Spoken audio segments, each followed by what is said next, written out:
Fallen and unqualified, still somehow I've been asked to speak something on Lord Nityananda on his holy appearance day.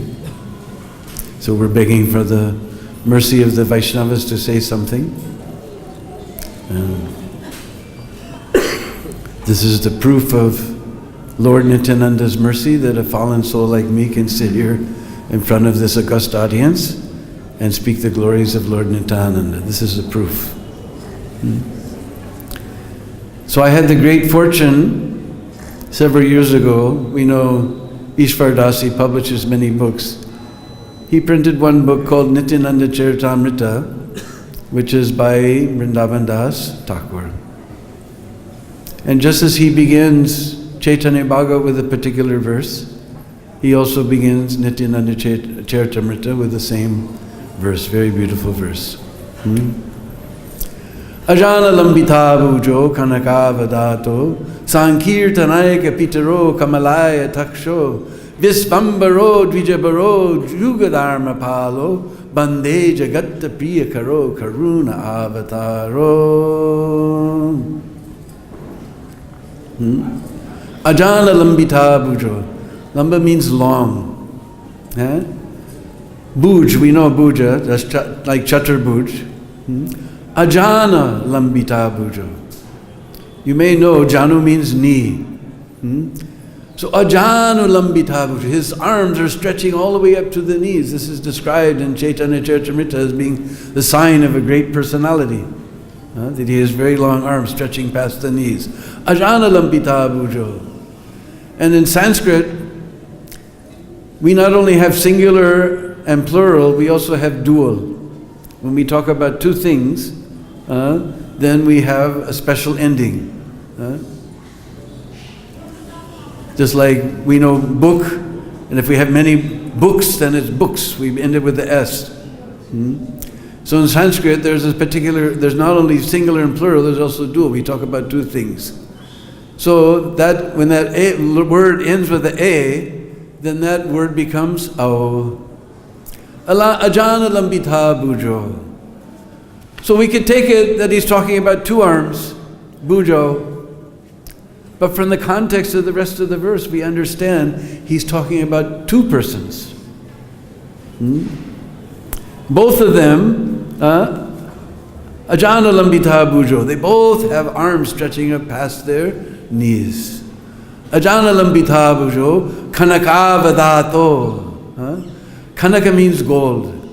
Just like if you go to Ayodhya, then there's one place there called Kanak Bhavan, the Golden Palace. And one place you will see Goddess Sita and Lord Ram in sitting position. Always we see them standing, but in Kanak Bhavan you get darshan of Goddess Sita and Lord Ram in sitting position in their court.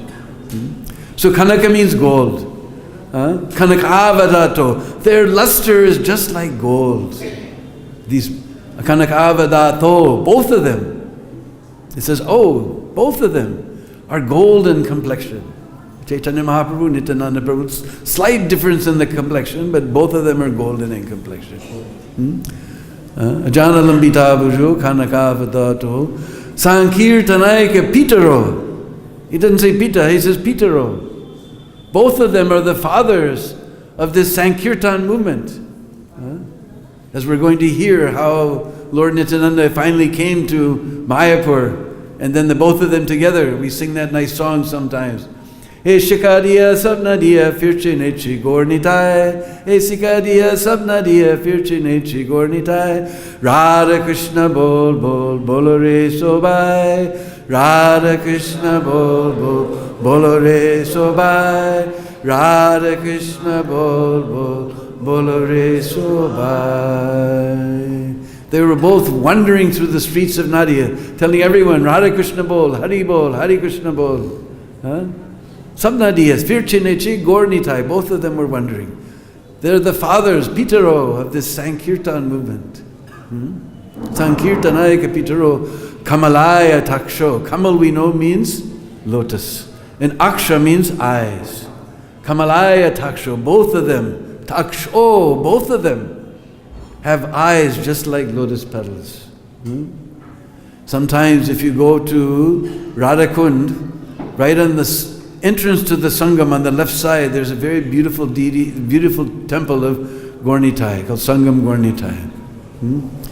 And those eyes are just like beautiful lotus petals.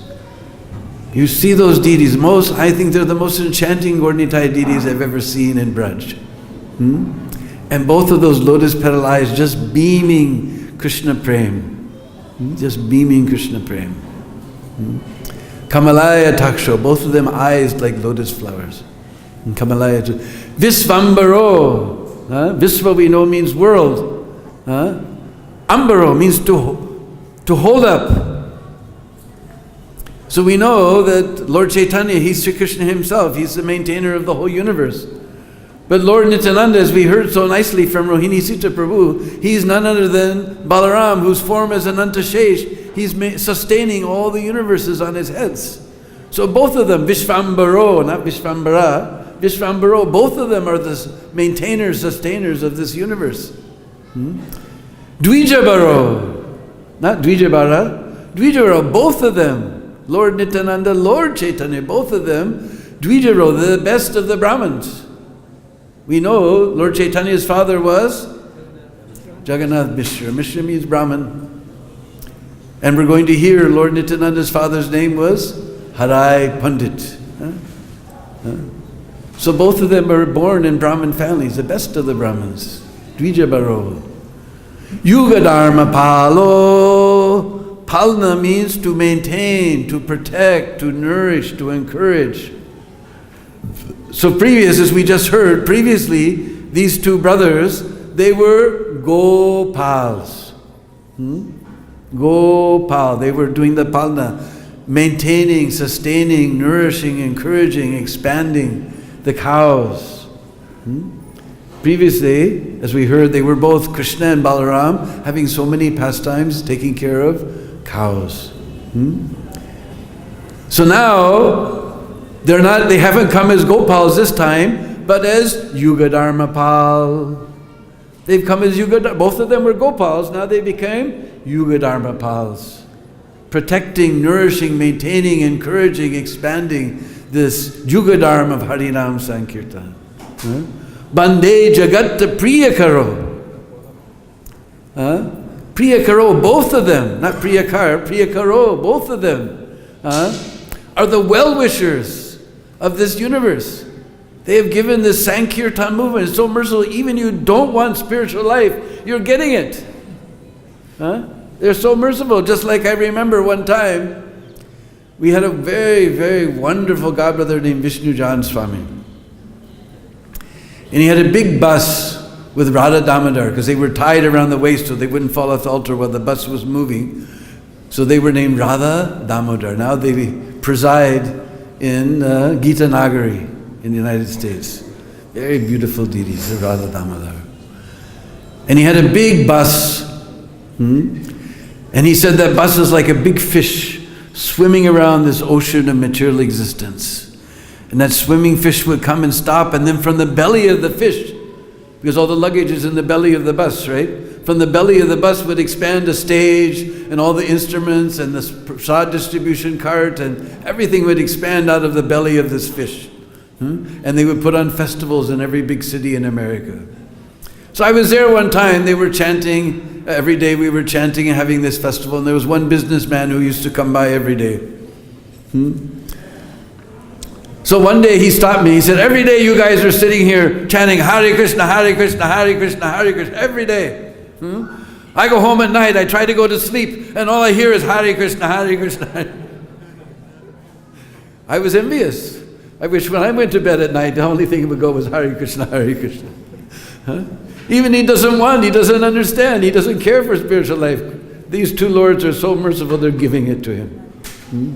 Jagatta Priyakaro, they're the well-wishers of everyone in this Jagat, in this universe. Karuna Avataro, not Avatar, Karuna Avatar, both of them, Lord Nityananda, Lord Chaitanya, they're avatars of compassion. They're avatars of compassion. So, in the district of Birbhum, in West Bengal, north of Mayapur, there is a very beautiful place called Ekachakra. Now it's known as Virachandrapur, but still everybody knows it's Ekachakra. And that is a place of Bengal where the Ganga doesn't flow. That is called Rardadesh. Rardadesh, where the Ganga doesn't flow. Because Lord Nityananda, He's the most versatile. Where Ganga flows, people are very fortunate. Where it doesn't flow, we're unfortunate. Because we're fortunate, more fortunate here, we have Jamuna. Actually, both are fortunate. One time, in Akbar's court in Agra, there was a meeting between the Pandits, and they were trying to discuss whether Jamuna was more purifying or Ganga was more purifying. And nobody could come to a conclusion, so they said only Jiva Goswami can give this answer. So Akbar sent his messenger to Jiva Goswami. Jiva Goswami said, I've taken Kshetra Sannyas. If I leave Braj, I have to be back before the sun sets. So if you send your most swift chariot, I will go there and give the answer. So Akbar sent next morning, he sent his very swift chariot, the fastest horses in his kingdom. And Jiva Goswami went there, and he began, just like the flowing Ganga, giving verses glorifying Ganga, and all the Ganga Pandits went up, and all the Jamuna Pandits went down. Then he began to describe how one time this Ganga touched the lotus feet of Lord Vishnu, Lord Vamandev, but this Jamuna, Krishna was splashing and playing and bathing whole body in this Jamuna. So Jamuna is 1,000 times more purifying. Then the Ganga Pandits went down and Jamuna Pandits went up. He said, but that same Sri Krishna has appeared in Navadvip as Lord Chaitanya, and he was splashing and playing and bathing with his whole body in Ganga. Both of them become equally purifying. So we're living on the banks of these rivers. We're very fortunate. So Lord Nityananda, as we've heard, He's appeared to save the most fallen. So He appeared in Rardadesh.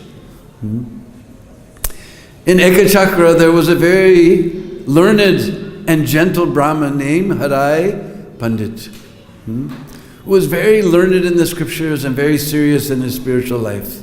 And he had the most wonderful, chaste wife, Padmavati, who was the emblem of chastity and the emblem of religiosity. And they were joined together in holy matrimony. And they had many children, but they were always desiring to have a very special child. So on this 13th day of the bright half of the month of Magh, now it's Magh, a month is running. Next year there'll be Ardha Kumbha Mela. When Magh is there, then at Prayag there's Magh Mela, and every 12 years Kumbha Mela. And every 6 years Ardha, half Kumbha Mela, will be there next year when the month of Magh comes, 2019. Keep it on your calendar. We'll have a big camp and wonderful time to distribute the holy name, the mercy of Lord Nityananda. So on that 13th day of the bright half of the month of Magh, the most auspicious month of Magh, to Harai Pandit and Padmavati appeared a very beautiful boy. The whole of Ekachakra was filled with peace and joy at that moment. Nobody could understand why they were feeling such happiness at that moment when Lord Nityananda made his appearance. But everywhere there were signs of auspiciousness throughout Ekachakra Dham. And Harai Pandit and Padmavati were very, very happy. Gradually the child began to grow. And unlike other children, he was only interested in the pastimes of the Lord. In fact, he would get all his playmates and they would do dramas. All about the different pastimes of the Lord. One time he called all his friends to the bank of the river. And one boy took the part of Mother Bhumi, and the others took the parts of the demigods. And they prayed to the Lord to relieve the burden of the earth. And one boy, hidden from sight, announced, "Yes, I'm coming very soon, do not worry." Another day they performed the wedding of Vasudeva and Devaki. One night in a closed room, they showed how Vasudeva and Devaki were.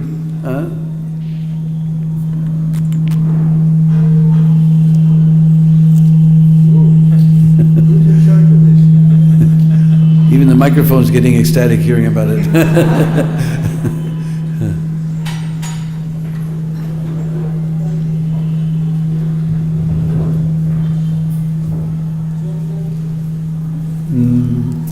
So even they showed how Vasudeva and Devaki were thrown in jail and locked in a dark jail in the middle of the night. Then another time in the middle of that night, they showed how the Lord appeared before Vasudeva and Devaki. In that closed room in the middle, day and night they were doing these dramas. The people of Ekachakra Dham were just amazed. How does he come up with these plays? Nobody could understand who Lord Nityananda really was. He would just say, these are all my pastimes. Then, on the bank of the river, they made a Gokul. So in the middle of the night, they carried that boy who appeared in the cell of Kamsa. They carried him across the river to Gokul and exchanged with Yogamaya and brought her back. In this way they were doing all the different pastimes. They cut down castor bean plants and threw them on the river no, that's another one. They cut up long blades of grass and reeds, and they put it together like a multi-headed snake, and they performed the Kaliya Lila. They were always imitating pastimes of stealing butter. In this way they were doing so many wonderful pastimes. They did the lifting of Govardhan Hill. They did so many wonderful pastimes. Everyone said, how do you know all these stories? He said, these are all my pastimes. One day, he did the pastime of Bali Maharaj. And one boy took the part of Lord Baman. And Lord Baman covered the universe with 2 steps. And Bali Maharaj said, you have to put your last foot here. And Nimai put his foot on that boy's head. Then they took castor bean plants and threw them on the river, making a bridge across the sea to Lanka. And they charged across the bridge. And so many wonderful pastimes. Then Lord Nityananda, he was playing in the mood of Lakshman. And they did the killing of Indrajit. They did so many wonderful leelas of Ram with Nityananda completely absorbed in the mood of Lakshman. Then one time one boy came as Ravana and said, Lakshman, now you're finished. I'm shooting you with my Shakti Stela weapon. And he shot that weapon, and Nitai, he fell to the ground completely unconscious. When he fell unconscious, all his friends ran there. They tried to revive him, but nobody could revive Nitai, and they all began crying. The crying went through the whole village. Gradually, Harai Pandit and all the villagers came to that spot. They saw Nitai without any life. Apparently without any life, they all began to wail. And they began to wail. And then one boy said, wait a minute. Remember, before the drama, he told, I will fall unconscious. Then you call that boy who's playing Hanuman to go get the herb from the Gandhamana mountain. Oh, yes. Everyone remembered. They had become, seeing Nitai lying without any consciousness, almost lifeless. They had forgotten the whole play. So one boy who became Hanuman, he went charging off to the Gandhamana mountain. On the way, one ascetic, gentle ascetic, stopped him and said, where are you going so fast? You please stay here in my ashram and rest for a while and take some food. He said, no, I have an urgent duty to perform, to bring the Sanjeevani herb to Lakshman, who's lying almost on the point of death. Well, at least take your bath and have some food, then you can go. So Hanuman, the boy playing Hanuman, entered the river, and one boy came out of the river like a crocodile and tried to gobble up Nitai, or gobble up Hanuman. And Hanuman, they had a big fight, And finally he dragged that crocodile to the shore and killed him. That ascetic became a big demon and tried to swallow up Hanuman, and both of them began to pull each other's hair, and they were rolling on the ground and fighting and punching, and finally he finished off that demon and he continued on. Then he brought that Gandhamana mountain back to where Lakshman was lying, and one devotee who was playing the Vaidya, he took the herb from that mountain and meditating on Lord Ram, he put it underneath Nitai's, Lakshman's nose. And then Lakshman was revived. And Harai Pandit and Padmavati and all the villagers and all the children were completely astounded. So how do you know all these stories? He said, these are all my pastimes. Like this, they did the churning of the ocean and milk. They did so many wonderful pastimes. Every day they were absorbed in their play like this. But Lord Nityananda, he was thinking how to leave home because he wanted to go on pilgrimage to see holy places. He also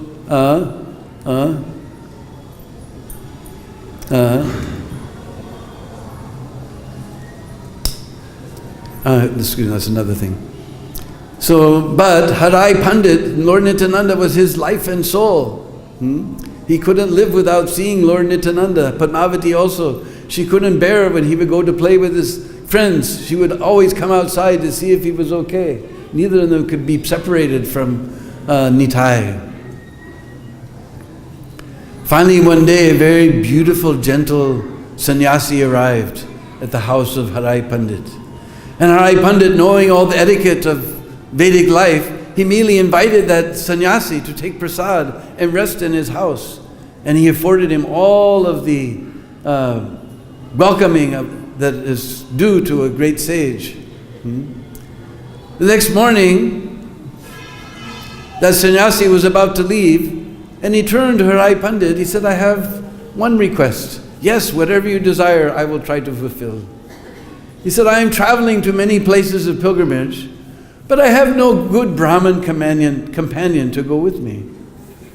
You please give your son to travel with me, then I won't feel so much difficulty. Harai Pandit realized this sannyasi is asking for my life. What can I do? He said, many times in the past, this same situation has arisen. Just like Dasarath, that Bishamrita asked for Ram and Lakshman. And Dasarath was put in a great predicament. He didn't know what to do. But he didn't want to become ruined by refusing the request of the sannyasi. He gave up his son. He gave up his sons. Now I'm in the same position. He was very bewildered. He consulted with Padmavati, the chaste Padmavati.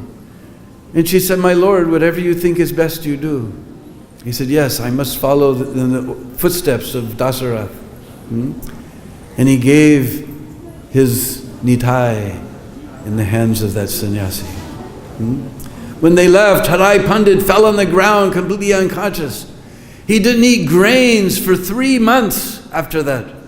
Everyone thought Harai Pandit has gone mad. He wasn't hardly functioning at all. For 3 months he was completely lost in separation from Lord Nitai. Then there's a whole section I couldn't even begin to do justice to all the holy places that sannyasi took him to. So many holy places. Just about every place you could even imagine. They went here and there, they went here and there.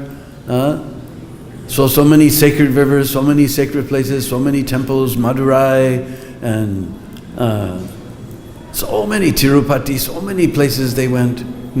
After some time, Nitai began to wander alone. He came to Sri Parvat, where Lord Shiva and Parvati were residing. They recognized him as their own Balaram.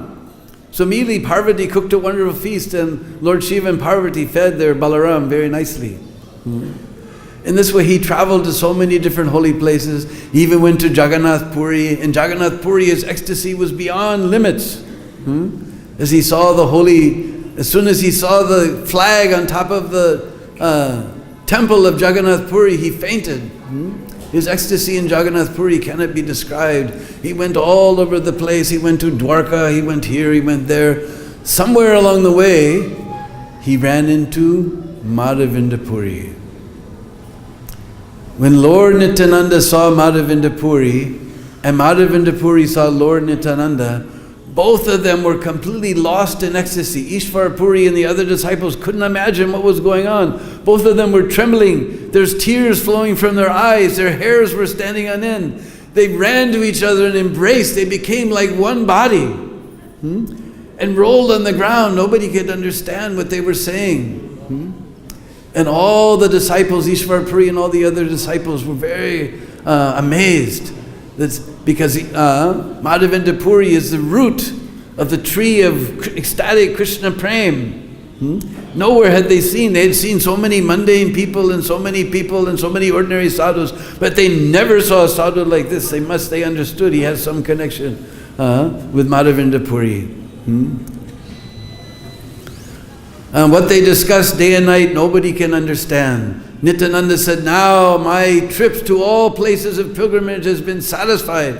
By seeing you, I have fulfilled the purpose of my pilgrimage. And Madhavinda Puri also was very ecstatic. They spent many days together discussing Krishna Katha, and they traveled for some time. But after some time, with great reluctance, they separated. And Nitai came here to Braj. And as Prabhuji described, he wandered around Braj in the mood of a cowherd boy. Then he went all the way up to the Himalayas. There he met Ved Vyas, who also recognized him to be none other than Lord Balaram. And Ved Vyas received him very nicely. Then after traveling to many other holy places, he came to stay in Braj. But he was wondering, why I'm not seeing Krishna here? He was wondering here and there. He stayed, as we heard, at Nityananda Bhatt.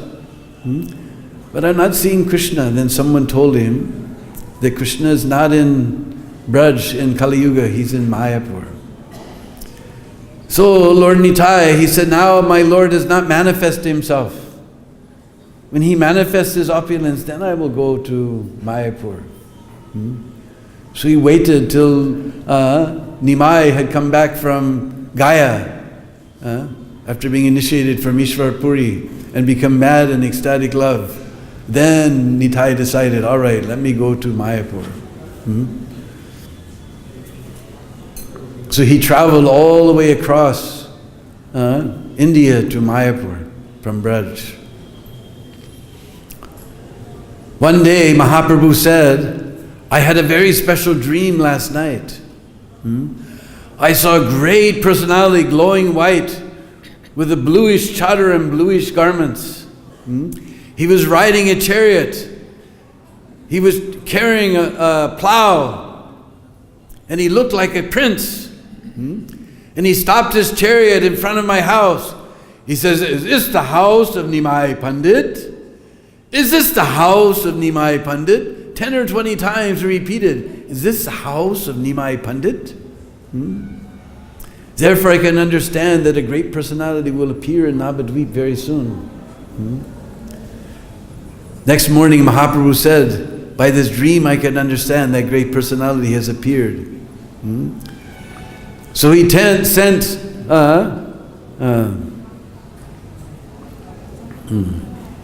Haridas and Srivas. You go and find this great personality. They searched through all the streets of Navadvip, every place they went, even to houses of atheists and non-believers and dog-eaters, and everywhere they went. 9 hours they scoured the whole of Navadvip. They couldn't find the information of any great personality who had come. Because Lord Chaitanya wanted to show that Lord Nityananda is very confidential. Without the mercy of Lord Nityananda, we cannot understand Lord Chaitanya. We can't understand Lord Nityananda. Then when they returned and said, we have searched the whole of Navadvip, we didn't go to the outside villages, but everywhere we've covered, we couldn't find any information, any news of any great personality. Then Mahaprabhu said, come with me. And this description is so sweet, I couldn't possibly do it justice, so we'll read the description of Vrindavan Das Thakur.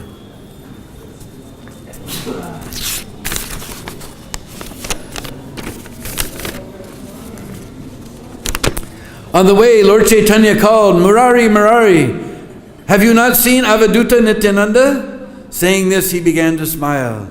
He's now staying at Nandanacharya's house, just down from our temple, after the old, now that's the Food for Life Prasad Hall. The next temple down, it's called Goswami Mat, I think. That is Nandanacharya's house. Come with me, we're going there. I'm telling you the truth. While walking, the Lord repeatedly chanted, Hari Hari, Hari Hari, Hari Hari. His whole body shivered and his voice choked. 5 or 7 lines of tears flowed from his eyes. The lustrous golden Lord was unable to walk. Sometimes he leaped ahead by 5 steps like a powerful lion, and sometimes he looked behind like a mad elephant. Out of ecstasy, the Lord would make a loud noise again and again, which was grave as the noise of the cloud. In this way, Sri Gaur Sundar finally reached the house of Nandanacharya along with his associates. Everyone saw a jewel-like personality sitting in the house of Nandanacharya. His effulgence was equal to that of millions of suns. He was sitting in his own mood, deeply absorbed in ecstatic meditation. He was smiling all the time. Aware that Lord Nityananda was in deep trance of pure devotion, Lord Vishvambar and his associates offered obeisances. Everyone stood aside with awe and reverence. No one said a word. They simply stared at him. Then Mahaprabhu Vishvambar came before Lord Nityananda, who at once understood his beloved and worshipful Lord was present. The form of Vishvambar was as beautiful as that of Cupid. He wore an attractive dress and a flower garland. Sandalwood paste was smeared on his forehead. The luster of gold appeared most insignificant before the body of the Lord. Even the moon god hankers to see his enchanting face. The Lord's teeth resembled a set of pearls, and seeing his attractive hair, one becomes unconscious. Seeing his 2 broad pink eyes, one wonders, are there any more lotus flowers? His 2 long hands stretched up to his knees. A fine thin Brahman thread beautified his broad chest. His forehead was wonderfully decorated with marks of tilak, and his body looked enchanting, even without ornaments. His fingernails defeat the beauty of millions of jewels. His attractive smile is nectar. Lord Vishvambar stood in front of Lord Nityananda, who had once recognized the Lord of his heart. Lord Nityananda was stunned out of joy. He stared at Vishvambar without blinking eyes. He desired to lick Vishvambar with his tongue and drink his beauty through his eyes. Nityananda desired to embrace Vishvambar with his hands and smell him with his nose. Lord Nityananda simply became stunned. Everyone was so astonished that he did not speak or move. Lord Gauranga, the life and soul of everyone, beheld the situation and began to invent ways to reveal Lord Nityananda. With a gesture, the Lord instructed Srivas to recite a verse from Srimad Bhagavatam. Understanding the Lord's intention, Srivas at once recited a verse from Srimad Bhagavatam glorifying Krishna's attractive form. Barhapitam natavada vabu karnayo karnikaram bibradvasaha karnikapisam vajayantim chamalam randram benu radara sudaya purayan gopa vrindar vrindaranyan svaparakam ramanam pravisha gita kirti. Wearing a peacock ornament upon his head, blue karnika flowers on his ears, a yellow garment as brilliant as gold, and the Vaijayanti garland, Lord Krishna exhibited his transcendental form as the greatest of dancers as he entered the forest of Vrindavan, beautifying it with the marks of his footprints. He filled the holes of his flute with the nectar of his lips, and the cowherd voice sang his glories. Hearing this verse, Lord Nityananda fell to the ground unconscious. Out of great ecstasy, Lord Nityananda remained inert, as Lord Gauranga told Srivas to continue. Awaking after a short while, Lord Nityananda began to cry. Repeatedly hearing the verses from Srimad Bhagavatam, Lord Nityananda became maddened. He roared like a lion, and the sound shook the universe. He jumped in the air so forcefully that everyone thought all his bones would break to pieces. What to speak of others? Even the Vaishnavas became afraid. They all prayed, "Oh Krishna, please save him! Oh Krishna, please save him!" Lord Nityananda rolled on the ground. His whole body became wet with tears. Seeing the attractive form of Lord Vishvambar, Lord Nityananda breathed heavily. Sometimes he would laugh loudly. Sometimes he felt great happiness within his heart. Sometimes he danced. Sometimes he clapped his hands. Sometimes he jumped forcefully. A golden effulgence shone from the beautiful body of Lord Nityananda. Brightly shining ornaments decorated his charming bodily limbs. Yellow cloth adorned his waist. He wore a turban decorated with champaka flowers on his head. Tinkling ankle bells sounded as he walked. Tears filled his deer-like eyes. His enchanting smile appeared as if lightning had fallen down on the earth. His captivating smile disturbed the chastity of women. His grave voice resembled the sound of a cloud. His roaring sound subdued the mad elephant in the form of Kali. He walked like an intoxicated elephant, tears of love constantly flowing from his smiling face. Overflooded with love of God, Lord Nityananda's body showed symptoms of ecstatic love, such as shivering, standing of the hair on end, and perspiration. He held a golden stick in his hand as he defeated the pride of Kali. His lotus-like palms were simply wonderful. He was decorated with armlets, bangles, necklaces, bracelets, and ankle bells. His 2 earrings were as bright as the sun. He rolled on the ground. Sometimes he stood up saying, "Please hold me." Then he would ask everyone, "Where is that cowherd boy Kanai?" Sometimes he uttered strange words, and sometimes he cried or laughed. Sometimes he asked for honey, and sometimes he praised his concert brevity. Sometimes he hopped. Sometimes he said one thing, the next moment something else. No one could understand what he said. The fragrance of his body limbs caused all young girls and the married women to leave their houses without hesitation. Lord Nityananda fell on the ground to offer obeisance to Lord Visvambara and humbly offered prayers with sweet words. Lord Nityananda fell at the feet of his Lord. Both of them tried to catch each other's feet. The Lords embraced each other and cried. Lord Nityananda looked at Visvambara's face and smiling said, "Where were you? I have searched the entire world, but I could not get any news of you. Finally I heard the son of Nanda Maharaj is living at Navadvip in Godadesh, hiding his real identity. I have come here to catch this thief. Today I have caught you. How will you escape?" Saying this, Lord Nityananda began to laugh, cry, and dance. Lord Gauranga also danced with Nityananda. Seeing Lord Nityananda's ecstatic madness for Krishna, Gaurachandra cried with all the Vaishnavas. The happiness of Nityananda increased without limit. Everyone tried to pacify him. They were unable. When all the devotees failed to calm him, Visvambara personally embraced him. As soon as Visvambara embraced him, Lord Nityananda surrendered his life to Lord Visvambara and became still. Lord Nityananda offered his life to him to whom it belongs, and thus remained inert on the lap of Lord Chaitanya. Lord Nityananda floated in the water of Lord Chaitanya's love, just as Lakshman lay in the lap of Lord Ramachandra, being hit by the Shakti weapon of Ravana. Lord Nityananda swooned, pierced by the arrows of love and devotion. Gaurachandra cried with Nityananda in his lap. Both lords felt an indescribable happiness. The love and affection for each other is like that of Ram and Lakshman. There is no other example of affection seen between Gaurachandra and Nityananda except this. After a while, Lord Nityananda revived. All the devotees began to chant, Hari Hari, Hari Hari, Hari Hari. Seeing Lord Nityananda on the lap of Visvambara, Gadadhara smiled and thought, this is contradictory. Lord Ananta always carries Visvambara on his lap. Today, his pride has been smashed in the lap of the Lord. Gadadhar Pandit knows the influence of Lord Nityananda, and Nityananda knows the heart of Gadadhar. Seeing Lord Nityananda, the hearts of all devotees filled with ecstasy. Nityananda and Gaurachandra simply stared at one another without uttering a word. Tears incessantly flowed down from their eyes. Seeing each other stunned both of them. The tears from their eyes flooded the earth. Lord Visvambara said, "Today is a very auspicious day for me. I have seen with my own eyes pure devotional symptoms that are essence of the 4 Vedas. This shivering, flowing of tears and loud shouting are not possible for anyone except one who is empowered by the Lord. If one personally sees this pure devotional service, Krishna will never reject him. I am firmly convinced that you are the full manifestation of the Lord's energy. By worshiping you, a living entity achieves devotion to Lord Krishna. You can purify the 14 worlds. Your qualities are inconceivable, unfathomable, and confidential. There is no one existing who can defy you. You are the form of love of Krishna, the treasury of devotional service. If anyone meets you even for a moment, he will be delivered. Even if he committed millions of sins, I think Krishna has a desire to deliver me. That is why he brought you to me. By huge fortune, I have seen your lotus feet. By worshiping you, I will most surely get the treasure of love of Krishna."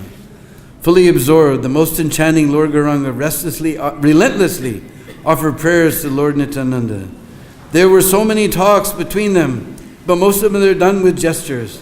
Lord Chaitanya said, I am afraid to ask you, where are you from? The mentality of Nityananda was very childish, and he was overwhelmed with intense ecstasy. He spoke like a restless boy. Lord Nityananda knew the cause of the appearance of his Lord. He thus folded his hands and spoke very humbly. Hearing the words of Lord Chaitanya, Lord Nityananda felt shy. Therefore he began to reveal his identity. Lord Nityananda said, I have traveled to many holy places. I've also seen all the holy places where Krishna did his pastimes. I saw only the holy places, but could not find Krishna there. I asked some exalted personality, why do I see only thorns? The places of pastimes are all empty and covered. Can you tell me where Krishna went? He told me that Krishna has gone to Godadesh. Recently he was at Gaya, but now he has returned to Navadvip. I have heard the joyous Sankirtan of the holy names is being done in Nadia. Some people say that Lord Narayan has appeared there. I have heard that Nadia is famous for the deliverance of fallen souls. So being most simple as I am, I have come here today. And Vrindavan Das Thakur blesses anyone who hears the description of the meeting of Lord Chaitanya and Lord Nityananda will not take birth in this material world and achieve the holy dham of Sri Goloka Vrindavan. Jai Nitya! Jai Nitya!